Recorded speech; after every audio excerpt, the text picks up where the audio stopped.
locked me up and took my soul. Welcome to the festering pit of Queen Cheryl and King Karan.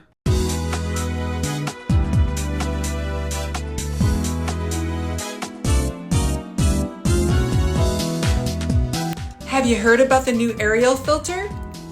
It's a must-see.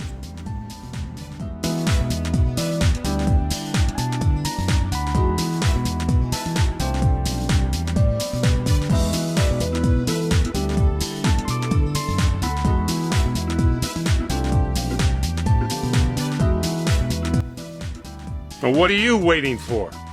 I don't know, something amazing, I guess.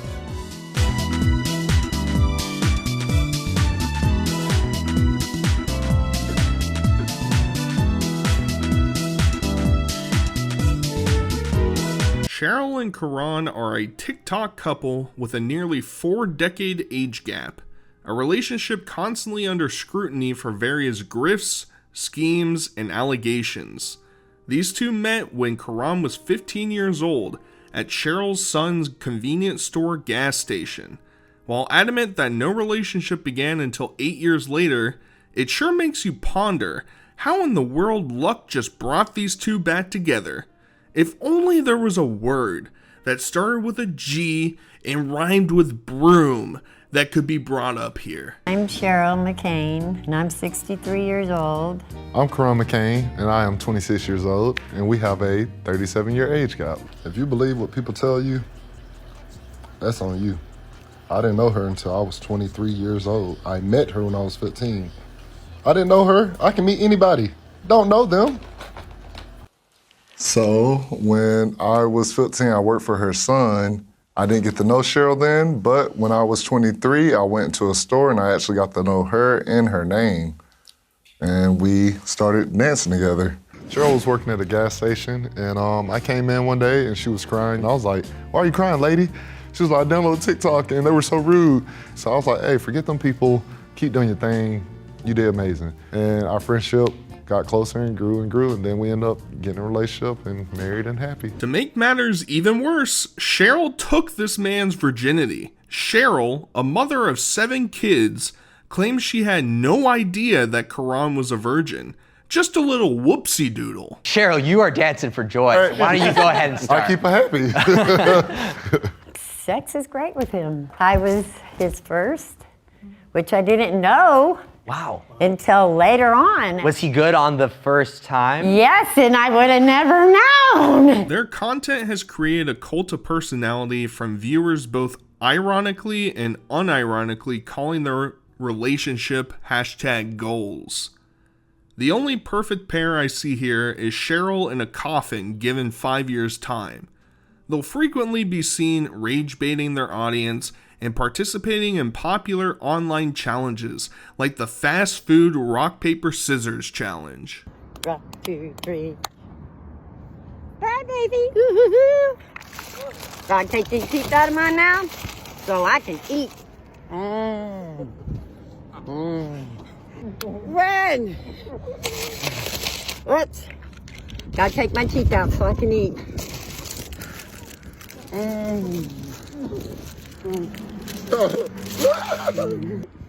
Ah! Be gone!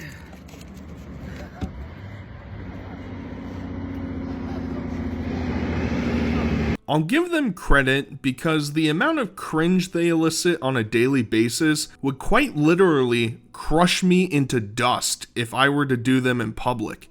Maybe this is the type of shit that big city Georgians are able to shrug off, but I can't stop thinking of these things multiple days later. Not today. You hear me? Not today. Whoop her ass, baby. Whoop her ass. I said that, I'm telling you. When all else fails, they will force the public to interact with their thinly veiled fetish. Some poor minimum wagey schmuck is forced to attend date night, front row seat, baby, with these two degenerates. Grab that meat, girl. Hey, it's your turn to grab the meat, boy. Oh, While most of their content is tame, they've been placed in TikTok jail a couple times. One includes this infamous deleted video calling out their audience for having too small of accounts to understand that reporting their account has major ramifications. You don't know what it's like to make saturated content throw up in his mouth on a weekly basis, so walk a mile in my shoes, buddy. I wasn't crying because my account got banned. I was crying because all the hard work that I put into it. And I had about 400 to 500 videos. Really? And I do work a full-time job. I don't have any days off, and I bust my ass. I've worked 2 and 3 jobs my whole life. So what's the problem? Like, I can't have emotions when my other side income gets taken away? Really? I'm 62 years old and I am a workaholic. Really? Can't compare where y'all don't compete. Y'all don't know what it feels to be on a high social media platform. Y'all have small accounts and y'all don't get paid to monetize off y'all content. We get paid on every social media account for our content, and yet y'all want to judge us for filming motion when our hard work, time, sweat, blood, money, everything we do to put into this make entertainment for y'all. But we have no reason to feel any way towards our content being gone. The internet is a kind-hearted and compassionate space. Would it shock you that their audience began insulting Cheryl on a frequent basis, calling out her age or how gross the relationship is, or how her face wrinkles remind me of Grandpa from Texas Chainsaw Massacre? I have 7 children that I battled with the stress, and that puts wear and tear. I have different circumstances that have nothing to do with me and these other people. So why do you all want to compare me and judge me? Because only God can judge. And this is ugliness. Please, y'all, ugliness. She doesn't really care for her mental health, so she goes in her own comment section, and that really bothers me because I don't read them. I know it's called selfish posting, but you can't hurt me if I don't read it. But she, like, it's different for women because, you know, y'all like affirmation and y'all like to feel like, hey, I'm doing good, I'm doing beautiful, you know, all that. But we get a lot of hate in our comment section, and she goes there, and I feel like that's something that's damaging her more than helping her. When presented with consternation from the audience, they take the high road and say all that matters is that they're truly happy. What's weird to you is normal to us. We're happy, that's all that matters. A reoccurring joke on their accounts are people commenting that Karan is being held captive, to which they will play a little tongue-in-cheek and poke fun at that very idea that she would have to coerce him to stick around, when in reality, they are deeply infatuated with each other. I don't know why y'all keep telling my man to blink twice if he needs help. My man don't need no help. No. She is not holding me hostage. No, I'm not helping. Sorry, my wife is a beautiful queen. I'm sorry, she got the best walk in the world.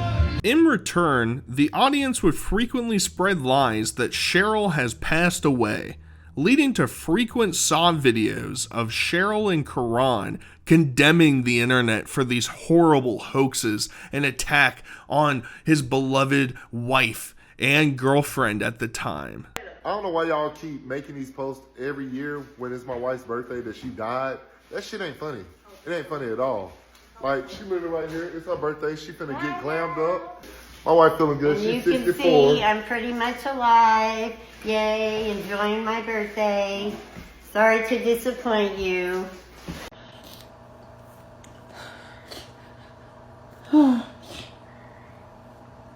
See, y'all just beyond disrespectful at this point. Y'all show no remorse at all.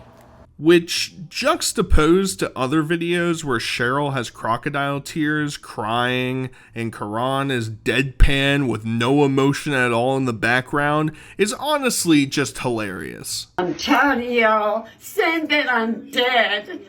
I'm really alive. Alive more than some of y'all are, trying to live my life. But y'all are trying to put a damper on it by saying this. What? Still alive? I'm breathing just like you are?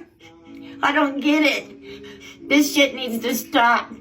He even shows a ritual to boost Cheryl's morale, which, if I knew I wasn't being rage baited, this clip might be one of the saddest and funniest things I've ever seen on the internet. See, this is something I have to do with my wife daily when she's not feeling like herself or feeling up to par, feeling like she's a queen. Now, what do you got to tell yourself? Say it even if you don't feel it, baby. I promise you. I'm amazing. You are. I'm beautiful. You are, baby. You are. And what else are you? And I'm a queen. You are. You're all three of them things. But coincidentally, with the internet making jokes of Cheryl's age and health, she has frequently been sent to the hospital with different complications. To Karan, however, he's oblivious to any signs of age or health decline, regardless of their massive age gap. Hello. Hello. I know a lot of y'all want an update on Cheryl's health, and she's actually doing pretty well. She's doing better than what she was when we went into the hospital. Like, she wasn't doing good, and we didn't realize that. That was a neglect of health on both our ends. Like y'all said, I should have been the one to be like, hey, baby, you need to go to the hospital. I did that part, but Cheryl felt like she told me they would admit me if I go in the hospital. And she was right. Her potassium levels were low, just like last time when this happened before, because we didn't realize or know what was going on with her. No, and I feel a lot better, and my health is really important that I neglected, and I'm feeling so much better about myself and my health, and hey, I'm back on the road to recovery. Absolutely. Honestly, I never see her age, so I just feel like we're the same age until she get hurt or me anything. too. Like, literally, we do everything the same, and it's all normal, so I don't see her age until she's hurt or something. Yeah. Saying that he loves Cheryl to death while filming in a hospital is environmental storytelling if I've ever seen one, and just makes this a cherry on top of the delicious sundae. Not only does my wife make me happy, she make me feel complete. Like, that's my whole world right there. Like, it's me and her versus the world, and that's how it's gonna be. I love her to death. There's nothing forced about us, and I appreciate you for your nice ass comment. One thing leads to another, and these two beautiful lovebirds decide that the time is right. The ambience in the local Applebee's feels perfect, and they finally decide to get engaged, at least for the cameras.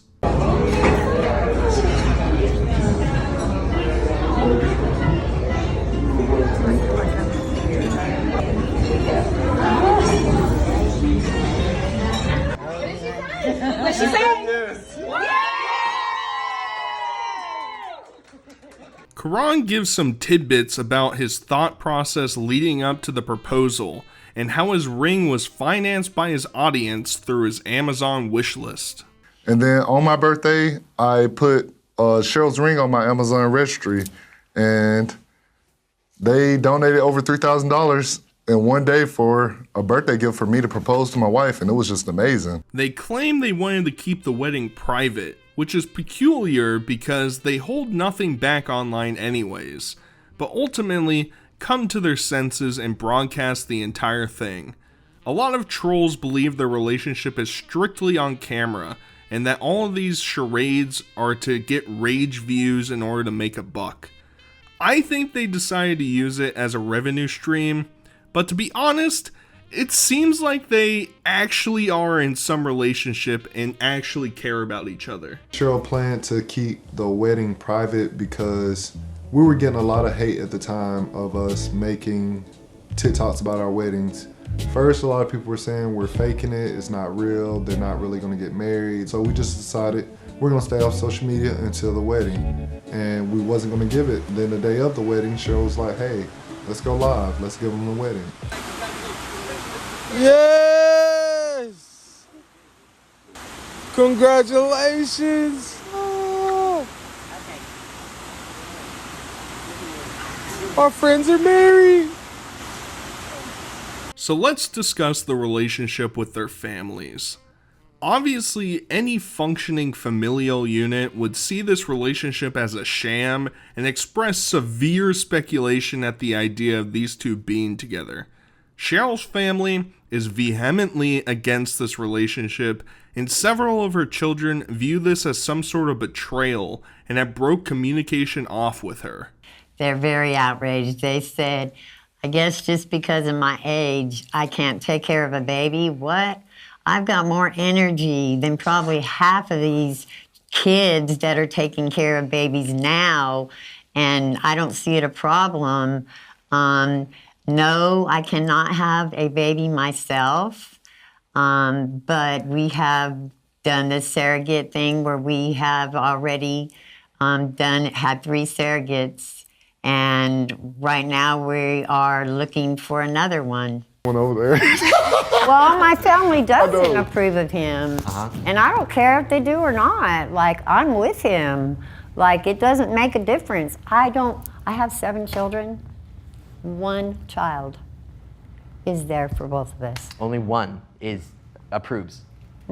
However, one of her kids still brings her grandchildren to see her, and you get to see these semi-feel-good, wholesome moments between the couple and the children. See, we got you that Barbie camper you wanted.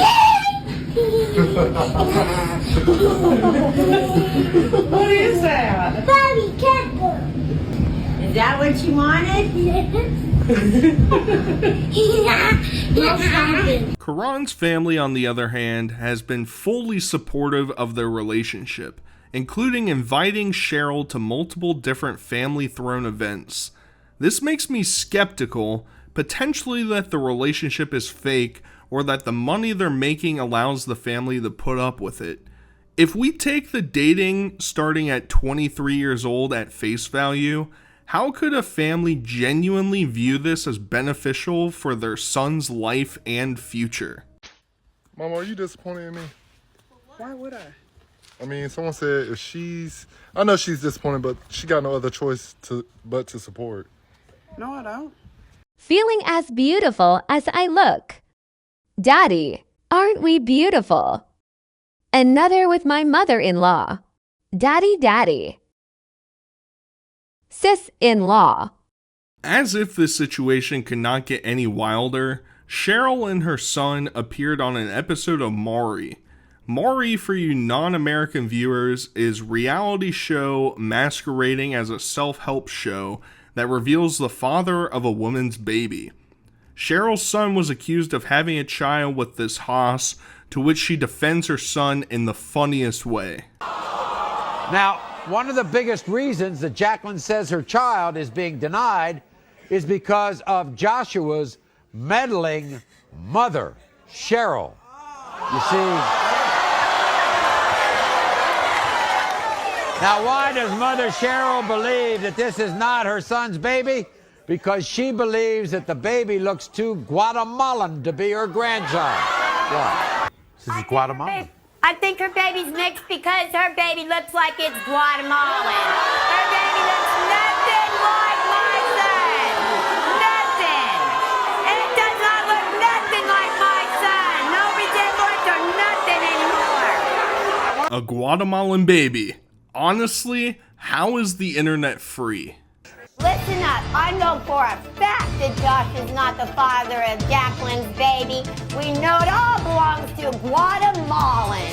Jacqueline is nothing but a manipulating hoe trying to trap my son into marrying her 300-pound nasty ass. That's what's my business. It'll always be my business because he is my son and I will protect him and do what I can. You're going to sit there like a not say that.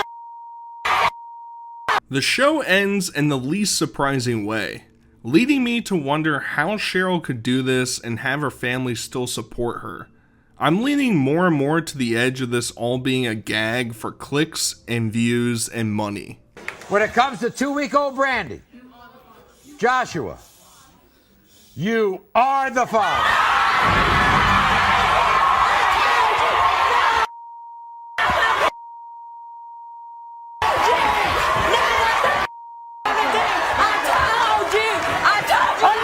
The two have been accused of multiple grifts and scams in order to siphon money off of their audience. Karan has been alleged of faking insurance fraud for multiple years and even has a news article allegedly pertaining to him. One of their most notorious scams was presenting this idea that they were going to buy a decrepit, overgrown women's shelter to rehabilitate it and open it for new use. They never say they purchased the property, only that they, air quote, got it. They did, however, link a GoFundMe campaign pertaining to it in the description of the clip. Hello, we're at the women's shelter that we got. Allegedly, the town that this was supposed to take place in posted a notice stating that nobody has purchased the unit and that the landlord didn't view these two as the right fit as potential buyers. Also, according to my research, it is very rare to publicly announce the location of a new women's shelter in order to avoid any potential incidents from occurring and to give the patients a place for safety and anonymity. Classrooms, trade school classes, and business classes. Other amenities will also include Bible study, horseback riding, swimming, an exercise room, free clothes and free hygiene products, like that wrong, that they claim to have and were turning into a women and children's shelter. They did not purchase this property, they did not lease this property, nor were they ever in contact for this property. The two clowns make a response video to the allegations stating that some homeless lady with horses on the property was the sole reason that they actually didn't follow through with purchasing the property. They say that the haters don't want them to be happy, and therefore they won't be pursuing the building. There was a lot of things going wrong with the property. The lady there who harassed us completely on the internet that is homeless, that lives there in a barn. And she harassed us because we said she would have to get rid of her horses because they're malnourished. That's not something you can have on any type of... You can't do that. And she got mad that we told her that. So, this lady named Charlie, because she put herself out there, I don't care. You really are trying to violate us because we have a better vision and dream to help us. Regardless if we don't use that center or not, we found another place. And that's what I was saying. You tried to block our blessings, but just because we don't use that building doesn't mean the vision ain't there. So I feel like we've gone over the notable minor allegations that have plagued their relationship. It's time to ramp it up and discuss the fake pregnancy and surrogate situation. That's really bad for us because I can't have no more babies. And he doesn't have any. And of course, I want to give him that. So, like, I can't, that we talked about that before we even got married, like, I can't be selfish because we talked about it and I can't have no babies, but we've been looking and trying with surrogates for what, a year and a half, almost 2 years? Almost 2 years now. Wow. So we are working on it, and it doesn't matter how old I am because I have 7 kids and I can take care of kids no matter what. I take care of my grandbabies. He's a grandpa of 17 grandchildren, 18 now because we just found out one. Cheryl has stated numerous times that she's aware that she can't have kids and wants Karan to experience that. It's been hinted by her that maybe she's okay with them having a child with someone else, but contradicts that elsewhere. To start, they troll their audience into thinking they are actively trying to get Cheryl pregnant. Yes, we are trying to have a baby. Very serious about it. We're still looking. We're gonna have a baby this year. It's coming, 2022. I guess we'll find out in 6 months. Be ready. Woohoo! The McCain family. Guys, we finally did it, y'all. We finally did it. Oh, I'm expecting to be a junior. Oh, I'm so ready for my baby, y'all. Y'all see it? Y'all see it wherever, but look at it. God made a way with me and her. They then introduced the idea that they will use a surrogate who was already pregnant. However, this timeline was quickly forgotten, and I have not been able to figure out what happened during this arc. Actually, we have spoke to several surrogates, and we also have a woman that's pregnant and due very soon that we might be getting to adopt. That would be so amazing. We're finna make one. Oh, baby. Oh, baby. Cheryl is convinced that she can and will be a good mother. Disregard the obvious negative factor of being the child of an infamous content creator online, having two parents with a 37-year age gap, and being born by surrogate would absolutely ruin this human's life. It would all be for a show, and being raised by the internet would be absolutely devastating. I'm really not worried about me having a problem being a mother again. Actually would have more time with this child than I did my other ones. I really don't care for a boy or a girl, but I'm excited because I've never had to experience this. I've never done any of this, and this is amazing doing it with my wife. In 2024, the couple actually was able to find a surrogate, and she actually got pregnant. And trust me, this saga is one for the ages. Well, y'all know we've been on a surrogate journey, and we received this about a week ago. Now, we went to the doctor with our surrogate today, and she is having our baby. And this is our baby! Our baby, y'all! We having our own child, y'all! We're gonna have a baby! It's coming, I'm telling you. They were overwhelmed with joy, showcasing the pregnancy results and even showcasing them going to the first ultrasound visit with the surrogate. We're here picking up our surrogate. Today's gonna be a great day. This is our first doctor's appointment, and I'm kind of nervous. How you feeling, baby? I'm kind of nervous.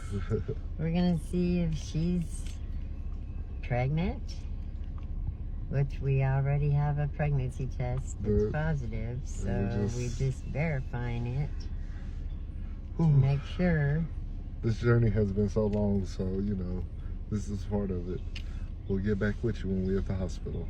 Referral to the high-risk doctors and then get the next ultrasound. Yeah, I was going to ask about that. We'll get that next ultrasound and then place the referral. They usually don't like us to place it until closer to Wanna be a 10 to 12 father. weeks. So by the time you come to the next ultrasound, as long as our dating's looking good, then we'll... The anticipation was high. Cheryl was selecting baby names, and the family got together to do a gender reveal. Karan went around asking everybody what gender they thought the baby would be. Hello, all the way from Alabama. What's the name? Aaliyah Laree McCain. Thank you for the hearts. You're having a baby? Yes, we are. Happy birthday, I'm congratulations, not having a baby. Happy birthday. Surrogate. I love you. That's how you're supposed to be reading, Jahari. You're not reading nothing. Surrogate is having our baby. How you feel about the baby, mother? I want to be surprised. We're saying girl. What are you saying, baby? Girl. We got team girl. Ooh. It's okay, it's a boy. But we'll take a boy too. But they team girl. Oh, you know our surrogate is having a baby for us? Oh yeah, you told me. Yeah. I want You to be team a boy? girl, so I can Team teach girl? it basketball. Okay. Teen girl for my little sister. Godmother, what is it? Teen girl or boy? Girl. Teen girl. For some reason, they did two different gender reveal celebrations, and both times it was a girl. Everybody in the family is overjoyed and can't wait for the birth in December 2024.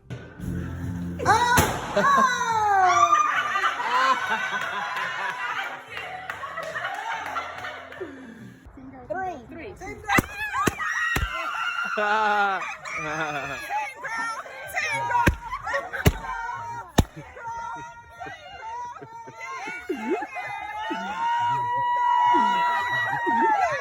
They start getting boogie with it, and as expected, start live streaming for their audience to revel in the exaltations that everybody began to lay on them.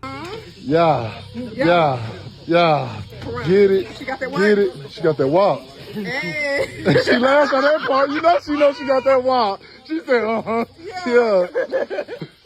Congratulations, congratulations. You're getting a lot of congratulations. Thank you, thank you. Christmas baby. Yeah, it is a Christmas baby. Yes, it is. You know. I did too until I saw that pink. Yes. Oh my God, I started jumping like. I see you jumping all over you. Yes. Wow.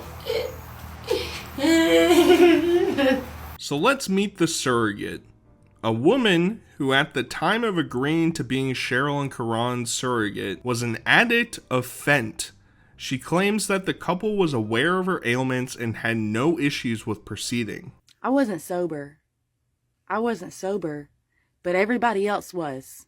Okay? Everybody else was, apparently. So you say. So, yeah, you can call me a bad person, whatever, but let's not forget that I was the addict. You're painting me to be the addict, and I was one. So a big rift started to form between the two parties. The surrogate had a lot of issues with the law as well and got arrested for a couple days for previous warrants. Cheryl and Karan celebrated that fact, possibly thinking this might help her get some rehab help and or alleviate the restrictions of getting the child to them.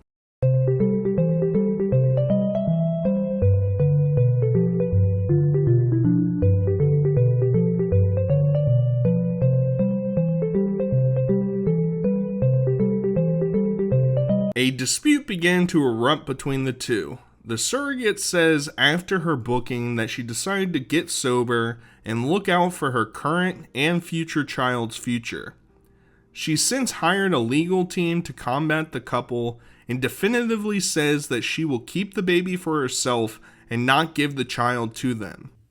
I don't have anything to prove really, other than the fact that actually I really don't have shit to prove. I've been working my ass off to stay clean. I worked my ass off to get clean. I worked my ass off to get where I am right now today. I'm doing everything that I'm supposed to be doing. I'm passing drug tests. I'm going to assessments. I'm going to classes. I'm doing everything that I'm supposed to do. I have a legal team, not one, a team, a group of people, okay? And I'm not, I have been advised not to speak on anything that has to do with my situation, and I'm not going to do that because at the end of the day, my freedom's the one at stake, not anybody else's. And I made a lot of piss poor choices when I was in active addiction. Let me make that very fucking clear. And I did not hide the fact that I was an addict, not one time. Not one time. And this whole whatever, that I'm not even going to get into that.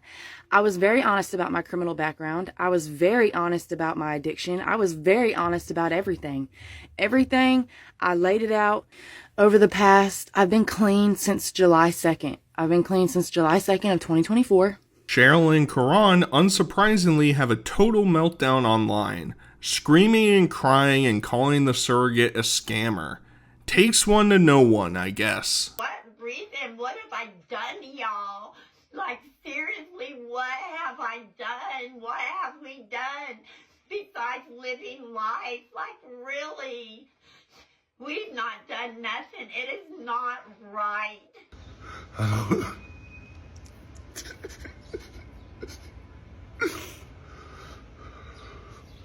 I don't even know how to feel. For the last 2 weeks, I've been going through hell. Like literal hell. All I want is a fucking family and a healthy baby. But I can't have it. It started on Father's Day. Woke up to a text at 6 in the morning telling me, I don't want to do this anymore. Life has been whooping my ass. I have been there for the surrogate, the whole 9 yards. And it's like I'm battling things that I can't even battle myself alone. I'm just tired. I am overwhelmed. Like, I didn't know there was an addiction involved the whole time we were having a baby, but yet, there's just so much shit going on that I don't know, I want this family so bad, but it's like everything is just, she fucked up my first Father's Day. Then her mom's trying to come in the picture when she had nothing to do with the whole surrogacy because she think me and Cheryl doing this for likes and views. Lady, you have never took one day out of your time to meet us. You don't know nothing about us, but yet you're trying to take something that's not yours. She don't even want the baby. She sent me text saying she don't want the baby, and I feel like... The surrogate snaps back and gives her explanation as to why she wants the child now, surmising it up to her becoming sober. She explains how her family helped influence her and how the whole situation seems shady. It appears that this might have been done on a handshake agreement and not through an actual legal document. I decided not to go through with it because I got sober. I was in active addiction. They knew I was in active addiction. The day that they came over to discuss it, I was with my baby daddy, and my baby daddy told me that I had to tell them. They were in the room when he was like, you need to tell them. You have to tell them. If you're going to do this, you have to tell them. So I told them that I was an addict. I was addicted to Fetty Wap, and I was going to rehab the very next day, okay? They didn't mind. They still wanted to go through with it, whatever. So I went to rehab. It ended up not working. Then after I got out of rehab, I basically immediately went to jail. Okay, so I got out of jail, told them that I had just went to jail, and they still wanted to proceed anyways. There was no bukus of cash. There might have been $100 on Cash App, because he told me that they weren't making money, that they didn't have any money, that they were broke, they couldn't afford it right now. So Karan comes back again, claiming that this has been a complete and total scam and that they got duped. He, however, says he'll challenge her legally over being the father of the child. I don't even know what to tell y'all, because it's not one. The baby's alive and healthy. It's well. It's here. But she alleges it's not mine. So at this point, that's why I haven't been posting. I haven't been doing nothing, because it's just mentally exhausting. Imagine about to start a family with your wife and everything gets ripped apart. And then it comes with lies, drama, manipulation, and it was a scam. So it's like we got the shit end of the stick. Yes, we do want a family still. Yes, it's a lot, but like I say, all I can do is get a DNA test and see. But after that, I'm moving on. Like, literally, I'm not gonna dwell on a situation where, you know, it caused hurt and pain in my life with me and my wife. That person knew that it was possibly not mine, but still got money, got food, got everything she could out of us, because that's what people do when they don't care. So at the end of the day, yeah, we know we messed up by not doing it the right way, but at the end of the day, we're not just gonna sit here and dwell on, oh, we lost the child, it's not ours, it's not this way. I'm gonna get a DNA test, and we're gonna leave it at that. But the surrogate says that the child is not biologically his, and that it actually belongs to her first child's father. So to reiterate, Cheryl and Karan chose a drug-addicted surrogate and did not even use Karan's goods in order to make the baby. There have been questions about if Karan is actually straight as well, but I am not here to speculate on it. Oh, she's mine. She is my baby, created from my egg. That's it. That's all. If you don't like it, toodaloo, kiss my ass. And I think a lot of people thought that I had to have his DNA to do a DNA test, and that's just not the truth. My son's dad is also Livia's father. If I just completely lost my mind and decided to go through with it, she's biologically not his or hers at all in any way, shape, or form. People are getting that information from, but we never had a relationship. We never had any kind of relation, nothing like that. Ever. And if you really watch and pay attention, let's be so for real. Karan chimes in that the whole drug issue was approached incorrectly by them, and that they would change their approach should they choose to go for a third surrogate. We do take accountability. We know everything didn't get done accordingly.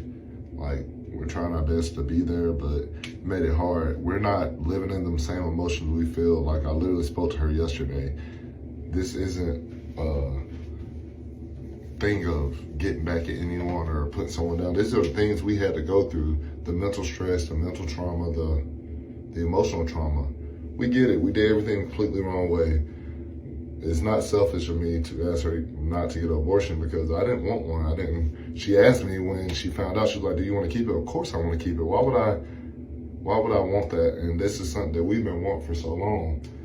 I'm not here to bash her. This ain't bad. We're just talking about the things that we endured. At this point, there's no reason to feel no way. This is something we went through. Yeah, there will be a legal battle coming up, but until then, we're there. Like, I have a right to talk about things I went through that hurt me in my past. This is my platform. So while you're on King Karan new page, I can talk about any and everything I want. like I say, I just don't want to co-parent because that's not what we're agreed upon. It's not like I'm just out here, oh, ruin her. No, at the end of the day, God sees fit. You'll get whatever you deserve in life, and that's what comes with it. So hey, baby mama from hell. Apparently, I did something in life. Something wrong. I'm sorry. It's not time to joke. I'm so sorry. The surrogate's final notes are that she's glad that she got out of the situation and will fight tooth and nail to keep them out of her daughter's life. And I know that they're going to see this video and they're going to make a whole clapback and dig up old dirt, and I'm prepared for that. I know that this is something that people are going to continuously bring up. And I've taken accountability for my part in this situation. He's going to continue to bring this up, because they are content creators. They are influencers. They don't work outside of TikTok. So I understand that they need content and they need views, but I don't understand how we're doing this, why we're doing this about a child. I regret any involvement with them. I regret it. From the bottom of my heart, I regret it, because that situation did not bring me my daughter. That situation did not bring me my daughter. My daughter is here because, obviously, this isn't a sex ed class, but me and my baby daddy, we would be doing the do whether I was communicating with that couple or not. Olivia is here because the relationship I have with my children's dad. We will see if a legal case comes between these two. I'd imagine if the money problems are actually an issue, then no chance. Cheryl and Karan are a dangerous precedent of what clout can do to people in order to garner attention. Either way, I hope you guys enjoyed, and until next time, I'll talk to you guys later. Peace.